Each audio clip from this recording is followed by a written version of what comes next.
And that exposed me to some very interesting plating techniques. The way I describe the style is very organic, nothing too forced. Things should seem as if they've fallen on the plate. My dad is from India, my mum is from England, so there's a lot of different influences from different areas of the world. I like to keep things fairly simple and let those ingredients sing for themselves. When does the aesthetic come into the sort of the decision-making process of the dish? We eat with our eyes first. However, we don't come up with the dish with our eyes first. We do it with our mouth and a sense of smell. Restraint is key. It's too easy to throw all of your mise en place onto the plate.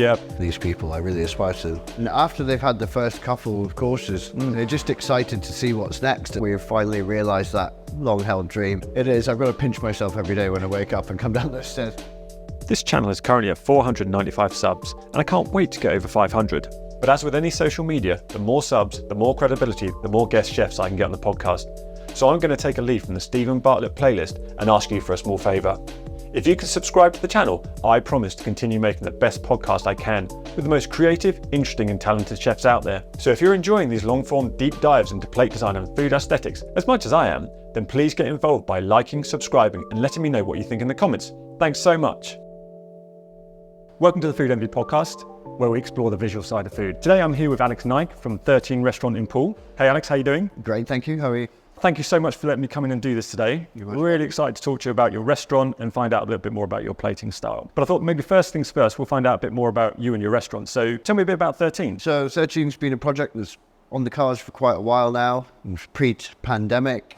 We couldn't open a restaurant. It's crazy opening a restaurant during a pandemic. So we're about 3 years behind schedule. Okay. But we've finally realised that long-held dream and managed to open the doors now. We're in week 6. And week 6, wow. Yeah, okay. Things are on the up. We're pushing every day. We've had some really nice reviews and returning guests already. So be happy in that respect. Fantastic.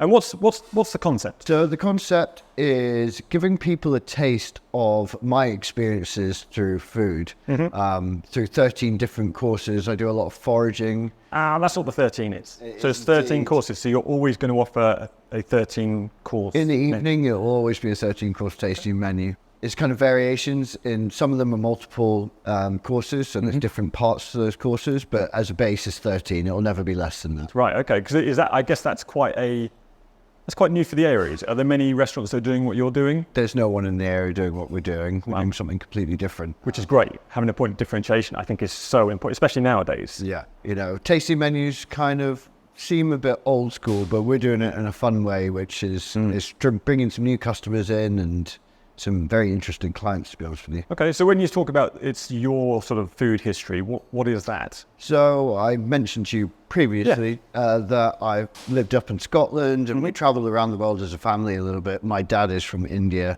my mum is from England, so there's a lot of different influences from different areas of the world that come into play within each course in the 13 years. So how often are you changing your menu? Is it seasonal? Are you kind of following the seasons? Where are you in your inspiration? We are seasonal, but we will change 3 to 4 dishes per week. So a dish every other day, something like that. We've got to keep it fresh for the customers, fresh for the chefs, and follow those seasons, you know. Okay.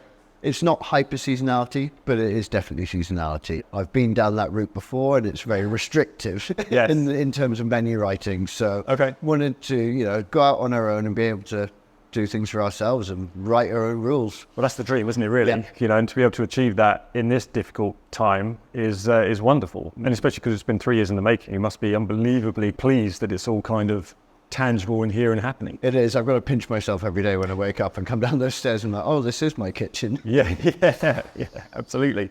So what sort of, as a very new restaurant, what sort of challenges are you faced with at the moment? What's and opportunities, I guess?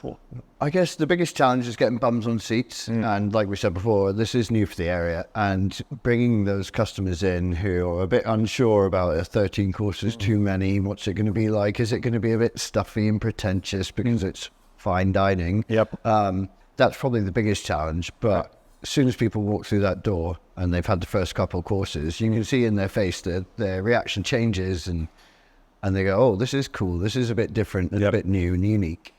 And that's bringing people back. Well, see, this is it. This is what I've been chatting to with a number of chefs is you have to offer something different nowadays. I think people are educated. I think a lot of people understand dining, certainly at this level, but it's getting them out of their house, isn't it? Really, it's getting them from pandemic and being happier at home and stuff like that. You need more of a reason to come out nowadays, I think. So offering them something like this is exciting. For the area. Absolutely. Part of what we do is the chefs deliver the food to the table and explain the food to the guests. So our menu writing is just very simple, 2 to 3 words maximum. It doesn't give away a lot, but then the delivery at the table, we explain everything in detail, and I think that's something that the guests really enjoy. So you get, especially if things like provenance, skill involved and stuff like that. That's rather nice, isn't it? Really, because what I like in dining is story. I like the theatre. I like what I can't do at home. I'm a home cook. I do all the cooking at home, but I can't do this stuff. I want to come out and be wowed a little bit, and I think that's where this can really, really work for me as a diner, anyway. Yeah, absolutely. So I hear you. So you're a family-run business as well. We are indeed. Yep. How's that going? That's good. Yeah. It has its challenges. Who's involved then? So we've got mum and dad. Dad runs the wine side of things, WSET level 3 qualified. And then mum is kind of jumping in between everything. She's the glue that holds us all together, should we say? Aren't they always? And then my sister, she does a little bit of the service side, front of house, but mainly her role is on the admin side, responding to emails, dealing with all the things which I don't particularly like to do. And she's very good at that as well. Okay. Yeah. So what's your history of chefing then? Clearly this is your first place. Where else have you been? Brief rundown. I was a KP to begin with. I washed dishes when I was 15 years old. Worked my way through the ranks. I'm not formally trained. I have not been formally trained. Neither am I in photography. No. I think the best ones aren't. Absolutely. But yeah, I've gone commis chef, CDP, sous chef. It's been a natural progression. Within Bournemouth itself, I've worked in Shell Bay, 1812, the Crab. My most recent job that I was part of was Abbott's Court. Out near Bear Regis. And yeah, here we are on our solo venture now. Fantastic. I think that's the dream. From my point of view, doing something I like is great, but running my own business is even better. The buck stops with me. Success is mine, failure is mine, or learning experience is mine. Should we say? So I think that's fantastic. So what's the goal for this restaurant then? Are you looking for accolades? Are you looking for just running a successful, sustainable business? What's the drive of this for you? Accolades are lovely. It's no secret that I've been after a star for a while now. I got very close to my previous job. It's not the be all and end all, but it would be a nice validation. To show that all those years of hard work, they really led to something. And I believe we've got a team that are capable of producing that level of food now.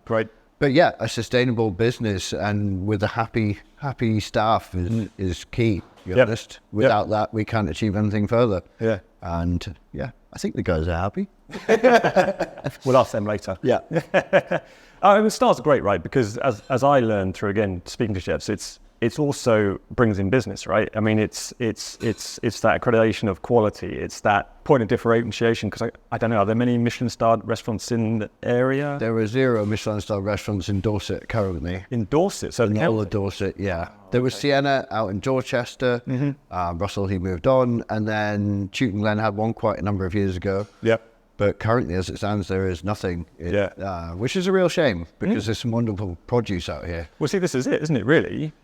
Beautiful area. I imagine Poole and Sandbanks, there's a bit of money around here as well, There's plenty of money around here, absolutely. So it's a good place to be striding out. And again, that point of differentiation that we're talking about was another one, isn't it? Absolutely. Fantastic.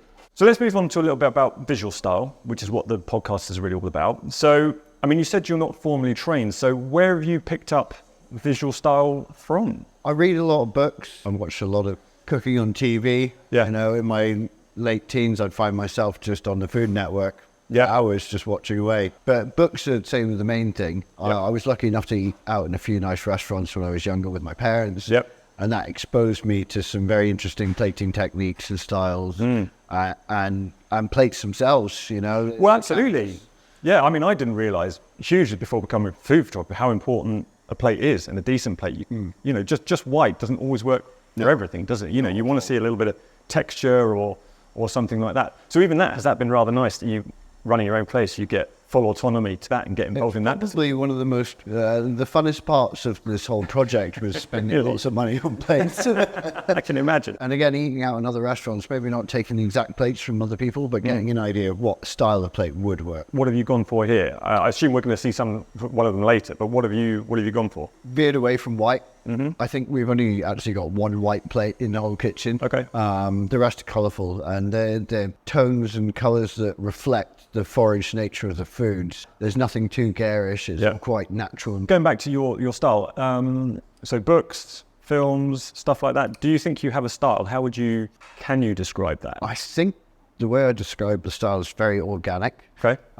Nothing too forced, Things should seem as if they've fallen on the plate. Yep. And I think it's one of the biggest problems with chefs when they're trying to plate up and they're trying to force it too hard. And it just becomes unnatural and overcomplicated most of the time. Okay. I like to keep things fairly simple. Yep. And let those ingredients sing for themselves. And so does a plate evolve for you then? Because I'm wanting to find a chef that sketches things out beforehand, because I think if I was a chef, I would sketch stuff out a little bit. Are you an organic, or do you kind of plan it? We plan it to a certain extent. If you look through one of my notebooks, you probably will find some doodles. Oh, good. They okay. often happen very late at night when you're trying to think of a dish and you're maybe having a beer upstairs. Yeah, of course. And a few doodles do help to get that base idea. And then when we throw those ingredients on the plate, we'll carefully place them there. Then we'll develop that a little bit further. Maybe it's not exactly as a doodle, but we'll try and... It's a starting point, though. It's a starting point. Yeah. Who kind of really inspires you in, not cooking world, because I'm sure you have that, but specifically visually, which chefs do you think are doing a really good job with visual plating and things like that? I mean, I always look towards the Roca brothers for inspiration over in Girona in Spain. I think the thought process and the story behind the plates really stands out. Yep. I mean, I was lucky enough to eat there a few years ago, and it just blew my mind. Okay. It just made me think from a different perspective a little bit on those plating techniques and what should really go on the plate and where can we stop putting things on the plate. That's the technique, isn't it? Sometimes, like, that's enough. Restraint is key sometimes. It's too easy to throw all of your mise en place onto the plate. Yep. There's a Netflix film and there's a little quote from it I like, which is, it looks like a mise en place hand grenade has gone off in your plate. I really enjoyed that quote. And what was that from? That is in 42 grams. Old. Right, okay. Yeah. Okay. Interesting little documentary, that. So the Rocas brothers. Brothers, yeah. And can you think of specific, do they have a very, very obvious sort of visual signature? Can you look at their plate of food and guess, that's probably them? Is it specifically Geordie Roca, the pastry chef? Yep. He's got a very specific style. One of his dishes is a cigar. It looks like a real cigar. Okay. And it's actually smoked ice cream, smoked with cigar smoke. Oh, you're kidding. No. It's very out there, but he just keeps it very simple. It's, one or two main elements on the plate, and they just stand out. Sometimes I like to completely hide something and then have that element of surprise for the diner. Okay. Yep. So there's a couple of different ways that we look at that. So it's either completely show off that main ingredient or transform it into something it appears not to be and let the diner discover that during the eating of the plate. Isn't that fascinating? Because I loved that surprise. You also mentioned another chef as well. Massimo Bottura. That was the gentleman. Over in Italy. Yeah. So I think the biggest thing that came from that was, I dropped the lemon tart. Yeah. His sous chef was bringing the dish over to the pass and he dropped it and he was in bits. He was almost crying because he'd messed up the service. Yeah. And Massimo turned to him and said, "Do you know what? It's okay. I like it like this." And he was in shock because the chef was in disbelief. Yeah. But goes, okay. And a whole food style was born from that moment in time. Yeah. It's okay to have things fall naturally on the plate. And I think that's where we take in this idea from. Yeah. Because I mean, I looked into Massimo when you mentioned to me, and I think I had seen him before. I just hadn't equated the two, and he clearly has a very, very distinct style that you can definitely tell. So I just took a few photos off the internet. I'm just interested to know what you kind of see from his plates. I mean, that straight away. I mean, I imagine that's going to divide an awful lot of people, especially if you're not in the industry as such. But I mean, straight away you could tell that's him. Yeah, right, 100%. Straight away. It looks like Jackson Pollock on a plate. That's a very good analogy, actually. Yeah. I mean, that's one of his as well. I just thought that's incredibly striking because you're using very different colours. Yeah. So it's such a striking plate. If you go back, Yeah, please. this one here, the 5 ages of Parmesan, Oh, right. Is that? we're back into monochromatic plating again. Yep. So there's all creams and whites and stuff. Yep. So that's where I'm taking these ideas from. Okay. These people I really aspire to. You know, using a single colour Yep. throughout a dish. Okay. I quite enjoy that. Yep. And it's that element of surprise. And you Yeah. think, oh, everything's green on this plate. What is everything? I did see a dish a while ago. I went to go and do a video with a chef down in Brighton where he did black plate with like a black squid ink risotto, and then I can't remember I think it was a squid or something on top, so it was literally all black, which was pretty stunning, to be honest. And again, it's just a bit of a shock to see that, to see black food, black plate. Okay. We do have a plate which is fairly monochromatic. All right, go on then. I managed to forget about this one. So it's a steamed piece of plate. So it is a white fish, but we do a charcoal-infused beurre blanc, because we call it a beurre noir, and it's served on a black plate. Okay. The sauce is black. Yep. It covers the white fish. Yep. And there's some marenka, which is smoked herring roe, and some crispy plaice skin. So from the offset, it does look all black. But then when you cut into the fish, you have the white center of the It fish. just really pops. Yeah. That sounds amazing. Yeah, because I think you've got to be really confident in putting out black. Yeah. Don't you really? I mean, you know, because black is the absence of colour. It's doing the opposite, isn't it, almost, you know? So that's amazing. Yeah, I mean, it is absolutely stunning stuff. For me personally, on a visual style, I'm not that keen on the splattering stuff. I much prefer something like this, which is much more precise, much tighter. Yeah. But again, there are no rights and wrongs with photography, plating, or any of this kind of stuff. It's just, I think I am much more drawn to something like this because it just, again, I feel I can, I'm not saying I can, but that's more attainable to me, whereas that, not a hope in hell. Sure. Not a hope in hell. And I think that's wonderful. Things like this, just a wonderful. That must be so much fun, though. Yeah, it is. I have done an event in the previous place of work where we covered the whole dining table in perspex and plated up a whole dessert in this style. Oh, really? That was really fun. Yeah. Okay. So it was very freeing and very, open to interpretations. Because you've got your 13 courses, it's a lot of visual content to get through, isn't it, almost? Do you think that can be a bit much for people, or do you think it's what they come for, I guess, isn't it? I think it's what they come for. Yeah. And after they've had the first couple of courses, they're just excited to see what's next at this point. Yeah. They're like, wow, if this was the start of the meal, what have we got coming? Yeah. Yeah. If they're putting this much effort into those first couple bites of food, then the main courses, what are we going to have? It's that surprise and excitement. What's your favourite dish to plate, either from here or from somewhere else you've worked? Has there been something that you just think plating is great, but also the visual side of it is amazing? Well, I'm coming back to monochromatic plating again. I used to do a dish, not here. It was a pea panna cotta with a fresh pea, broad bean, cucumber, and a green herb oil salad. Oh, wow. With a herb emulsion and crispy chard. Okay. Every element on this dish was green, and it actually made a few people cry. Well, you're doing something right. Not from the visuals, but from when they ate it, it transported them back to their mum's garden picking peas or something. And I knew when I could plate that up, after the first person cried, it made me happy plating that up every time. Because I knew it provoked that reaction. That's powerful, isn't it? Yeah, that's really powerful. You can move people. Yeah. Especially because food is very much when it does take us to places, through the smell or the taste. It's really, really powerful. It must be like being almost like a musician or something when it just transports you somewhere completely different. I think that's the nice thing about having this open kitchen here. I can actually see the reaction on those people's faces from that mouthful. Yeah. I try not to look at them too much. Busy in the kitchen, but 13 courses will do that, I imagine. But that's really nice. Okay. So that was the best. What's been the hardest? I can answer this one very easily. It was an elderberry pre-dessert, sorry. An elderberry pre-dessert. Served on an elderberry branch. So it was a very thin branch sticking up like this. And there was a piece of chard, which I'd fried and coated in icing sugar, and had lots of little gels and jellies and other leaves and flowers on top, and it had to balance on top of this branch. And it was very light thing, and you had to walk from the kitchen to the dining room, which was a good 10 to 15 meters.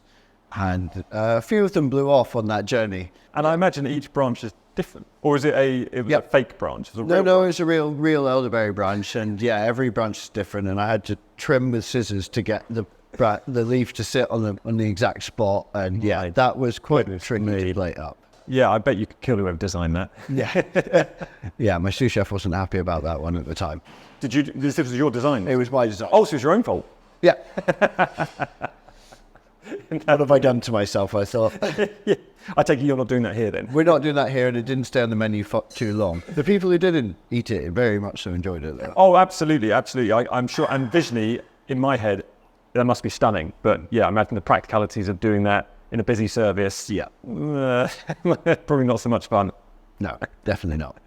How important is the visual for your restaurant just as a business now? Because clearly social media is really, really important and only getting more important. What kind of things are you doing for that? Do you design dishes that you know will be visually striking so it can go on board? Because I know clearly not taste. Taste is a completely different thing, but do you try and push boundaries a little bit to make it stand out a bit more, do you think? Or I don't think we do it intentionally. Yeah. I think it just evolves naturally, and I don't know. It just happens, and then we all look at each other. We're like, "Wow, that's a really striking image. Let's get it on social media quickly." Yeah, it's definitely something which happens naturally for us.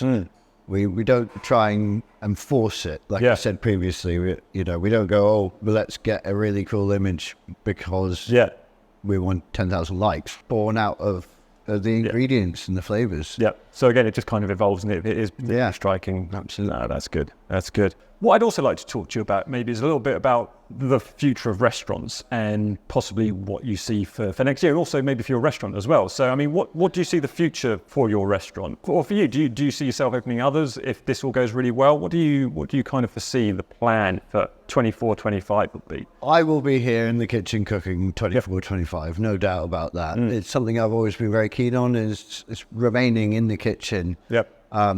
I've got a very good team, very capable of running it for me, but I want to be here. I want to be behind the stoves. I want to be cooking the food. I want to be seeing the customers' faces, enjoying that food. Who knows, maybe one day we could open another venture, but for the time being, the focus is completely on this project. So being very much hands-on, worrying too much about the day-to-day running necessarily, but in the kitchen is really where you're in happy. the kitchen, designing dishes and being with the team and communicating with them and creating. I guess that's the beauty of being a family-run business, isn't it? Really, because you can each do different parts, and you don't need to bring anybody else in, do you? Yeah. You've got all the pillars covered. And I think it's something that makes our restaurant special and unique. There's too many corporates out there where it's just autonomized and a bit samey, boring, and we're different. We're small, family-run, unique. Well, it also means you can move faster as well, so you can get on newer things, whatever the I don't want to say trends are for the next year, but if there are, then you can kind of move with them quicker than you can if you're in where you've got to get everything signed off by, the restaurateur or what have you. So I think moving fast, especially now, so for me in what I do, I'm constantly changing what I do, staying within food, but I constantly change what I'm doing, hence podcast, hence different projects or what have you. To take advantage of whatever the next trends in food photography or videography or whatever it is might be. I can choose to move into it, if you see what I mean. So I think that's definitely a plus. How about things like sort of chef nights and chef tables, or where you get another chef to come in? So like a little collaborations, things like that. Do you foresee maybe doing some of those? Yeah, absolutely. So I know you've worked with a little bit with Lara Norman, and she's a good friend of mine, and possibly in the new year we're going to have a little collaboration. Guest chef nights definitely is something we'll be looking at, and slightly themed events as well. So we can actually transform this dining room into one long table, the banqueting table, and we had some designers in. It's called tablescaping, so they create a lovely scene on top of the table, which will complement the food and give a real experience. So again, that'll be really visual then. Absolutely. I would imagine. I mean, if you're visually doing stuff with the table and then the food to complement that, I would imagine. So that's interesting. I never heard of that. So what kind of themes were you thinking about? We just did a little dry run the other day, so we did an autumnal theme, a possible, a wedding layout and a Christmas one as well. But we could go even further than that and just look at proper theme nights. So it could be themed on a movie or a TV show or something interesting. Yeah, and again, another point of differentiation. Exactly, yeah. And so what about the chef nights? Is that also just a bit of fun as well? It's a bit of fun, What I miss with what I do is kind of any of that sort of collaboration and community, because I'm very much one-man band. I don't actually know many other photographers, to be honest with you. So I imagine having another chef coming in who does things differently, you're going to learn from. But I imagine especially if it's a friend, that must be really nice. Yeah, it's really exciting, and it's something that I want to push forward in the new year. I don't have a lot of chef friends. I've got a few, but the ones that I'm close with. Yeah. So yeah, it's great to get involved with them and let them into the kitchen. They can kind of take over and yeah, like you said, show the other chef something different, a different style, a different technique. Yeah, whatever it may be. Yeah, some different ingredients. Yeah, no, I think that's fascinating. So how about sort of along the lines of the ingredients? So because clearly veganism is super popular at the moment, or super trendy, certainly social media, things like that. You know, the world needs us all to eat less meat. You know, more veg, that kind of stuff. Has that always been on your radar, or is that something that you find you might do more of? So from the offset, we're not a vegan restaurant as such. We cater for dietary requirements when we can. Given enough notice, anything's possible. Yeah. So, like making our purees and stuff, I try not to use too much butter and cream, or eliminate it altogether if we can. Then if we do have vegan come in, we've got options to work with from that point. So most of the menu is gluten-free as well at the moment. So just by the fact that that's how you've done it, rather than actively going out. There's a slight activeness to it. Okay. You know, we've got to be a little bit forward thinking. We don't need loads of gluten on everything. No, absolutely. But then there are certain things where you can't get away from it. So we've said on our website, you know, we'll try and cater for everyone, but we can't eliminate eggs and dairy completely. Yeah. But then you can offer an alternative, I guess. Absolutely, yeah. All right, brilliant. Well, Alex, thank you very much for your time today. Can you give me a run through of what dish you're going to be playing for us? Yeah, so I'm going to plate today a smoked chicken leg terrine. It's got some pickled vegetables, a truffle emulsion, fresh truffle. We're going to finish it with some smoke on the chicken jus. Yep. What kind of thought process was there behind this dish? Can you go back to when you were designing? Did you want to get the theatre with the smoke? Yeah, I'm quite a big fan of a bit of theatre, and it's the only dish on the menu that has that real theatre about it. Everything else is as is. Yep. So we like to have a little bit of fun during the meal, and it's about halfway through the experience, so it gets people really excited about what's to follow. Yeah, absolutely. And is that one that you would bring out? Because I know you said the chefs will bring stuff out. Yeah, we'll bring absolutely every course out to you. Wonderful. Well, I can't wait. So I'm going to start with a little bit of chive and parsley powder. Really lightly dust the top of the terrine. Okay. Just going to press this in a little bit because it likes to come off with the emulsion when we pop that on. We got a little truffle emulsion. How long did this dish take you to come up with? This was a fairly quick one, actually. Yeah? It was probably a few days. Okay. We developed it a little bit further. And how much of it is sort of communal? As in, does everyone sort of have a little input and stuff? Everything is communal, yeah. We like to get everyone's input. Yeah. More brains are better than the one. Well, that's very true, isn't it? And then next we've got some of the carrots. But have such a steady hand. Not always. I know some chefs that just won't use tweezers. I don't see why not, to be honest with you. It must just help. It does help. It does help. We go on with some of our mushrooms. I'm going to be very careful at this stage. Yeah, that's great. And why did you decide to go off-centre, do you think? Because we're going to finish it with the jus, so it's nice for that to pool right in the middle of the plate and it doesn't slot to the side then. Okay. So a very sort of practical reason. Yes, okay. Absolutely. We got some pickled shallots. Because I think it's my eye. I just never like stuff off-centre. It's weird, isn't it? It's funny because the rule of thirds in photography, having a little bit of photography background, I always have things slightly off-centre, just to draw the eye to that focal point. Okay. Some of the shallots on. We've got some fresh black truffle. So this is the main course in 13, is it almost? No, this is one of the starters. Oh, really? It is slightly larger than how we do it in the tasting menu. I see. Because, it looks pretty substantial. So you just pare down everything a little bit, do you? Yeah, just a touch. We want it to ping up. That's okay. If that's what it wants to do, we let it do that. Well, that's exactly what you said in the podcast bit, wasn't it, really? Yeah. See, it's where it falls. Some crispy chicken skin. Yeah, it's got some nice flake to it already, hasn't it? last bit is some little carrot tops, wild carrot tops.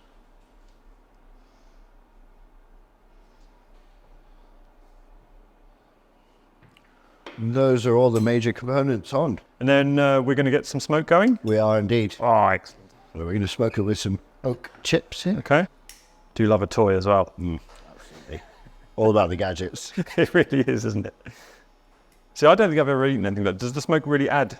It really does, because we've smoked Not just the the chicken. smell. We've smoked the chicken leg before making this terrine anyway. Okay. So It's almost like a double smoke. it's backing up that flavour visually, Yeah. and with the flavour itself. Yeah, this theatre is great. Get rid of a bit of that, and then I reckon if you want to present it for us, that'd be great.